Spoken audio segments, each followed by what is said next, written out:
Yeah, this guy could use a cleaning for sure. At a glance, it may look like your camera sensor is totally clean, but you would be shocked at the horrors that can lurk underneath the glass. We actually have a way to test camera sensors to make sure that they're clean before we send the cameras out that I'm going to share with you today. To do this, we're actually going to use the Sony a7 IV.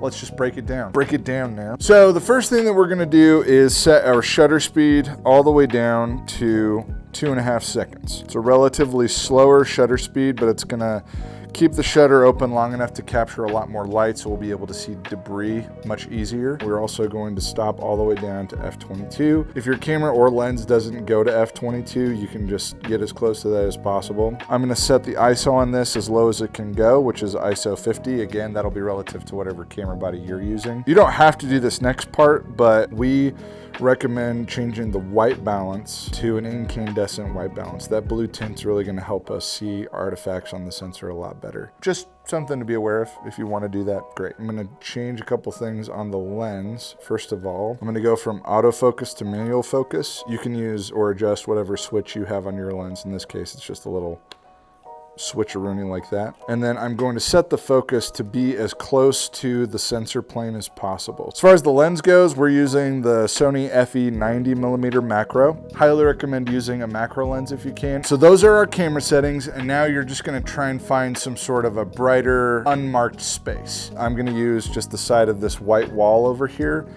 You're gonna hold it as close to the wall as possible and kind of motion your arm like this. While you're in motion, you're gonna press the shutter release button.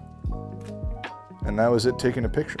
It's set for 2.5 seconds ideally, so don't stop moving while it's taking the picture. Just trust the process. Yeah, this guy could use a cleaning for sure. That's just how we do it to test and make sure the sensors are clean. We also clean sensors in-house should you need it, and every sensor cleaning that we do comes with a complimentary lens cleaning. So if you're interested in that, you can follow the link in the description and set up your sensor cleaning today. But that's it for this video. Hopefully you found it helpful. Please give us a like and subscribe to our channel. It really helps us out. If you have any questions, you can call us at the shop or email us at service@prophotorental.com. My name's Cam. You've been great. Thanks for hanging out with us today.